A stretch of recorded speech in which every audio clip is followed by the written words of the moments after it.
Welcome to Mornings with Patricia. Well, I'm sitting here in this spot. This is where we just got done with our first mystery school, and I just feel so much energy here. I'm just kind of energized, even though it's a little after 8 in the evening. So I'm grateful. Look at me, I'm all happy. Yeah, life is really, really good when we're ready to accept our good, isn't it? So today, some things that I'd like to help you with today is narrating your story. How to narrate your life story, your story of the day in the way that you really want to get the results you really want. So let's go through the different kind of narrators, right? And you're going to find yourself as one of these or many of these throughout your day.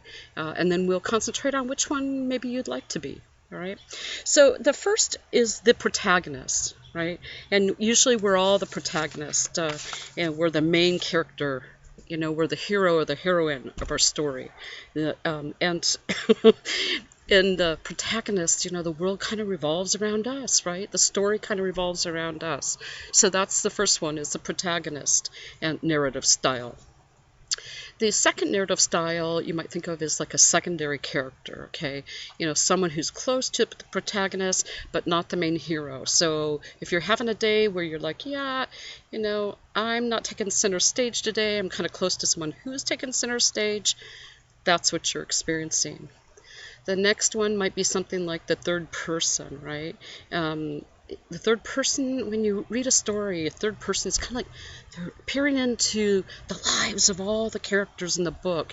They got a perspective on everything, and they're, they kind of know everything that's going on, kind of like they're omniscient, right? That's the third character type. Another one is the commentator. I have to laugh at this one. The commentator, right? Adds freely to the story, comments freely to the story, their observations, their thoughts, their everything. You're probably going to relate to that at some point, right?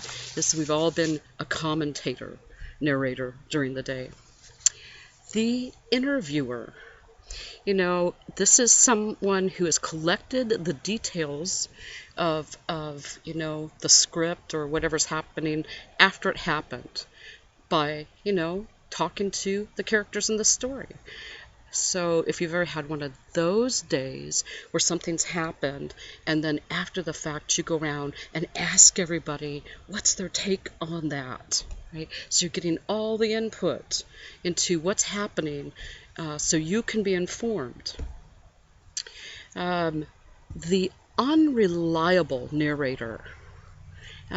It's, could be first or third person, but usually it's not a real true point of view.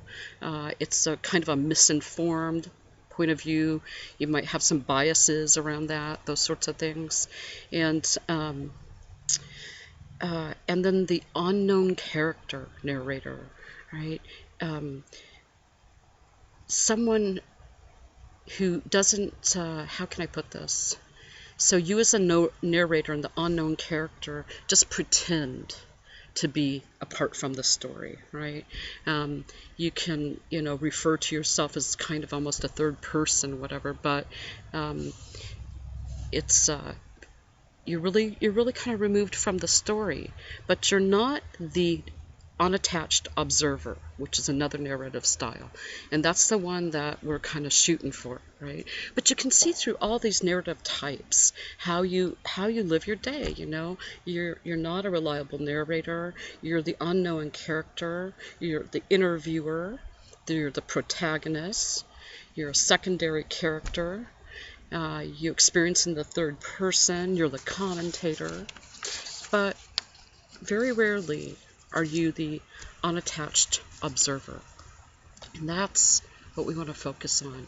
So who and what is the unattached observer? You can recount the story of everything that's happening around you, but you are not commenting on it. You don't insert your own opinions. You're just seeing it like it is. So, Jane walked across the room. all right, is the unattached observer. You saw Jane walking across the room. You didn't go, oh, yeah, Jane walked across the room, but Jane walked across with an attitude. Yeah, because, she got into it with Mary. I learned that from John. And so, you see all those other narrative styles, and now you have a whole story attached to Jane, who is just a woman walking across the room. But you somehow made that really big, and you somehow made that really important, and you somehow made that really personal, right? Those are the sort of things that can really influence your day. It's the kind of things that can make you really miserable because you believe your own narration. Somehow you feel like you have to have a point and many points within the story. But the unattached observer simply observes, right? And when you observe in an unattached way, you don't have a bunch of opinions about what's happening around you, and you get a really higher perspective. You get to enjoy what you're observing, but you're not influenced by that. And in some of the Eastern traditions, this is part of the meditative practice, is to become the observer. You don't have to be involved in everything. Now, you can if you want to. It's okay if you do. But when you do, you're going to have the experiences of that. And many times that is going to be very uncomfortable. I'm not suggesting that you don't have emotion. If you would like to have emotion, you certainly should. But I don't think we have to get emotional about everything that's happening. It's like a nosy neighbor, right? Are you living your life peeking out the window of the world and having a comment and making a story about everything? Do you walk into work in the morning with a story already formed about people? Because yesterday you had one experience with them, so today you're going to have the same experience, only now you have really added to the flavor of that, right? You've written a little bit more into that script.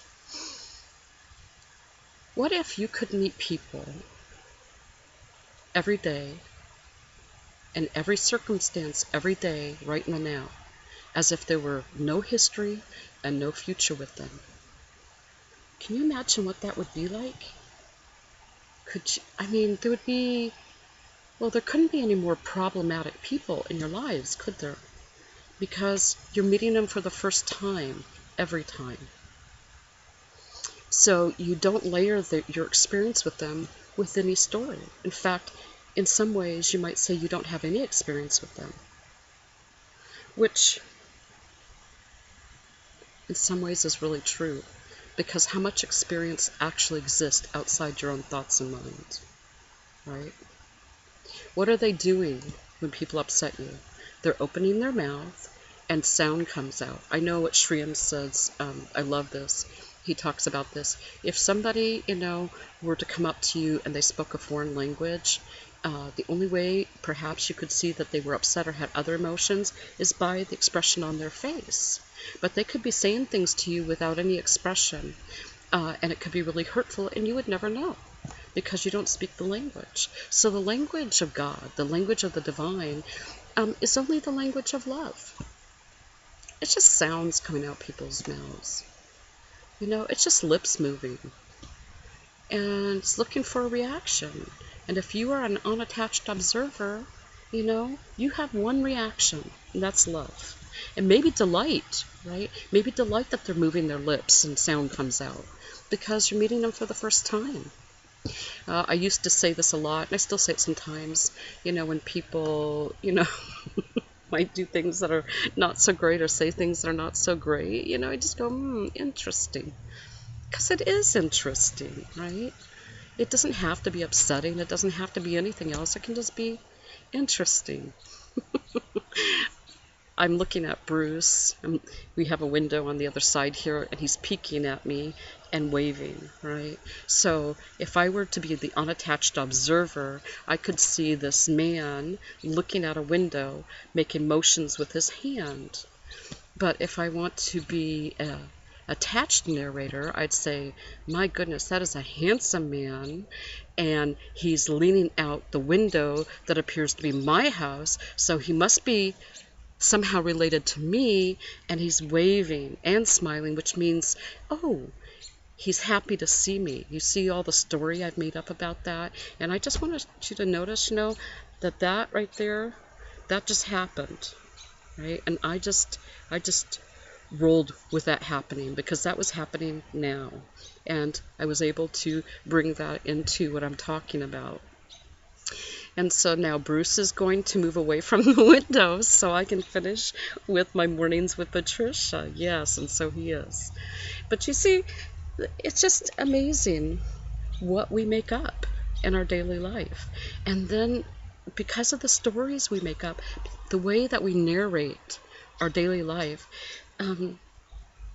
interprets or forms the way we're going to experience our day. What's really happening, though? I mean, when you wake up in the morning, it's not a good day or a bad day, right? It's morning. And it has all potential to be anything you want it to be. Do you know how powerful that is, to be anything you want it to be? So if you want it to be a certain way, become an unattached observer. Then you can delight in everything around you. Irritations become interesting, right? If you're not attached, you're like, wow, okay, that is interesting. It's interesting that people would respond a certain way or react a certain way, and how they respond or react obviously doesn't have anything to do with me. I have no power over other people. I only have power over myself, right? And how I respond. And when I respond with love, it can change a lot of things,